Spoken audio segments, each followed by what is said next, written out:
Short name is Theo, and I will start the presentation. So I am the CEO and co-founder of Volta Medical. Volta is a company I co-founded with 3 cardiac electrophysiologists in 2016.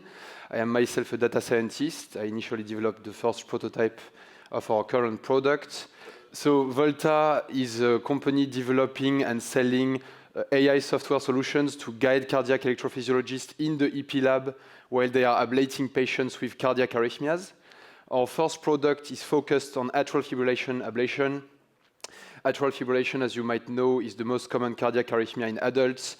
It affects 47 million patients worldwide, 8 million patients in the US. We have this first product is FDA cleared and CE marked. It has already undergone extensive clinical validation, as you will soon see. AFib, atrial fibrillation, as I said, is the most common cardiac arrhythmia in adults. It has been coined multiple times as one of the largest unmet needs in medical history. If you look at the breakdown of AFib patients, if you look at the epidemiology of AFib, 3/4 of AFib patients are suffering from complex forms of atrial fibrillation, either persistent or long-standing persistent atrial fibrillation, and 1/4 of the patients are suffering from a simpler form, paroxysmal atrial fibrillation. There are 2 treatment options for AFib. The first one is drug therapy, and the second one is catheter ablation. More and more catheter ablation is being used as a first-line therapy because of a better benefit-risk profile for the patients. But, and this is probably the most important slide of my presentation, what is really striking is how underserved the complex forms of AFib is.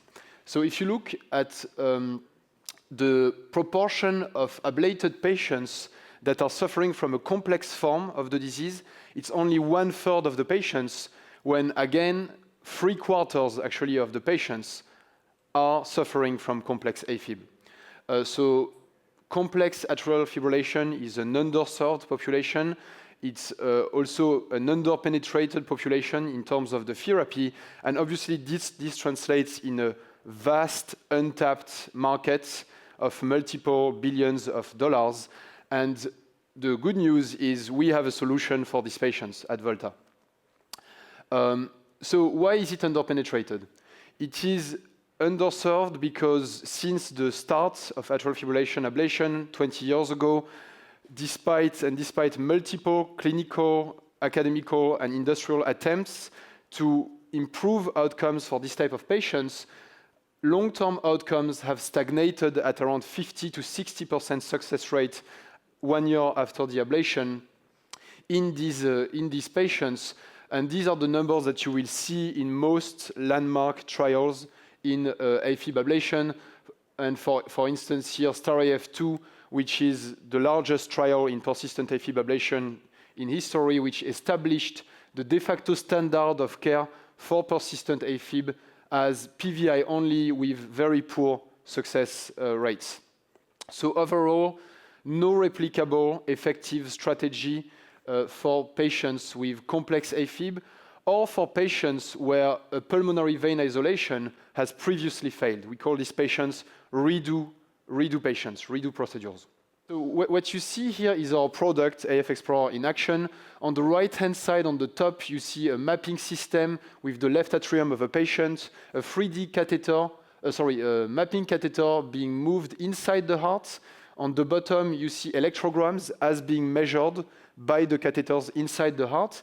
And on the left-hand side, this is our software analyzing these electrograms and providing real-time cues, locations on the 3D shell, sending locations on the 3D shell to indicate where physicians should ablate to optimize for outcome and to optimize for efficacy.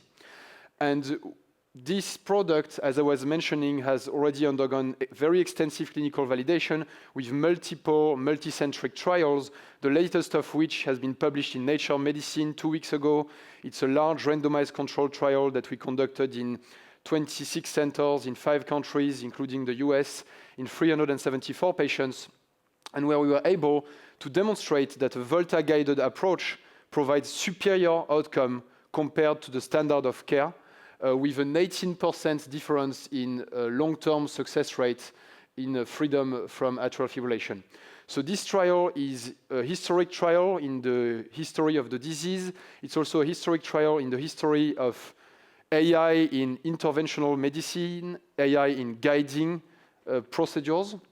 And on the heels of this trial, we are now transitioning from being a company that was mostly focused on product development and validation at large to commercial activity.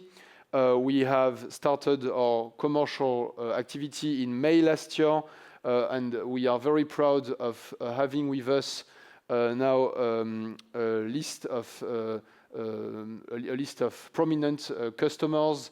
We are present at Brigham and Women, UPenn, Ohio State, North Shore in Chicago, Mayo Clinic. The list is growing. We have currently 13 customers, and this is based on two main value proposition pillars. The first one is our ability to expand the patient funnel for physicians and for hospitals, and therefore grow their activity in one of the most profitable vertical in medicine, AFib ablation.